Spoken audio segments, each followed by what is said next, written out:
जैसा करे वैसा पावे, पूत भतार के आगे आवे। एक बुढ़िया ने सोचा था कि जब मेरी बहू आएगी तो कुछ काम नहीं करना पड़ेगा। बेटा बहू दोनों सेश ग्रेटर देन करेंगे। पति तो युवावस्था में ही खत्म हो गया था। फिर सोचा मैं दादी बनूंगी और घर स्वर्ग बन जाएगा। बुढ़िया के लड़के की शादी हुई, दादी भी बनी, लेकिन उसका सोचा हुआ असली सपना साकार नहीं हुआ। बुढ़िया का लड़का सवेरे सवेरे काम पर चला जाता था और पोता स्कूल चला जाता था। उसके बाद बहू बुढ़िया के साथ मनमाना व्यवहार करती, उससे जूठे बर्तन मंजवाती, पूरे घर में पोंछा लगवा ली। अब उसे फूटी थाली में भोजन दिया जाता था। जब कुछ दिन बहू ने अपने पति और बच्चे के सामने बुढ़िया को फूटी वाली में भोजन दिया तो पति ने विरोध किया। उससे कहा सुनी हुई। अब वह सबके सामने अपनी सास को फूटी वाली में भोजन देने लगी और अपने पति के विरोध का सामना करती रही। कुछ दिन बाद बुढ़िया के लड़के ने विरोध करना छोड़ दिया। जैसे जैसे बच्चा बड़ा होता गया, अपनी दादी के प्रति मां के बढ़ते जुल्मों को देखता रहा। समझदार होने पर जब उसका विरोध करता तो उसकी भी झिड़की खानी पड़ती, लेकिन वह अपनी दादी के प्रति आदर और सहानुभूति रखता था। वह मन से अनुभव करता था कि घर में दादी के साथ सही व्यवहार नहीं हो रहा है। कुछ साल इसी तरह बीतने के बाद 2-4 दिन आराम के आए। बुढ़िया के पोते की बहू आई। जब घर में बहू आई तो खुशी का वातावरण रहा। रिश्तेदारों के जाने के बाद बुढ़िया के फिर वही दिन आ गए।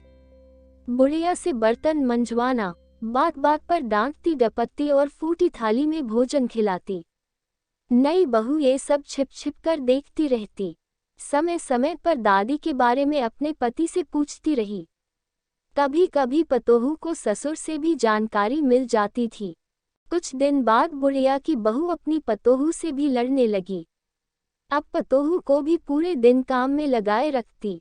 कभी कभी पतोहू बुढ़िया के बर्तन मंजवाने में सहायता करती तो बरस पड़ती और कहती, तेरे लिए ढेरों काम है, अपना काम कर। कभी कभी पतोहू अपनी दादी सास के आंसुओं को देखती तो पिघल जाती और छिपकर बुढ़िया के पास बैठकर उसके दुख की कहानी सुनती। एक बार बुढ़िया बीमार हुई तो फिर उठी ही नहीं।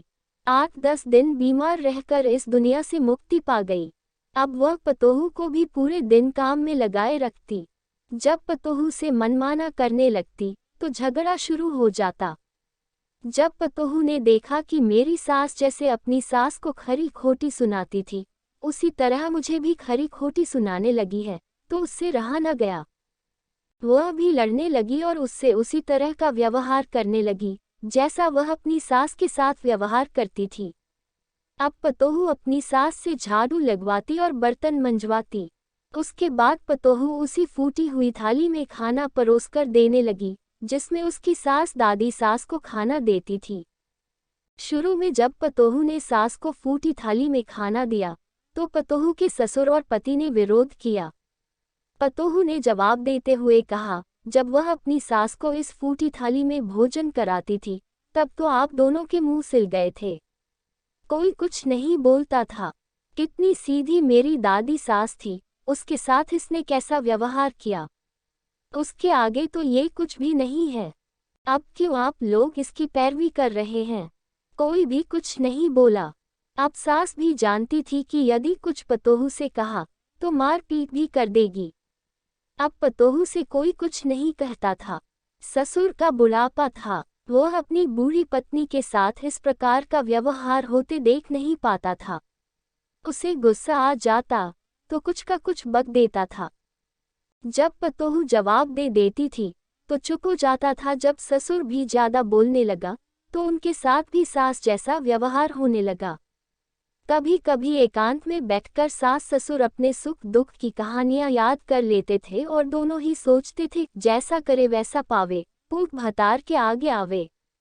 आपको ये कहानी अच्छी लगी तो लाइक और सब्सक्राइब कीजिए।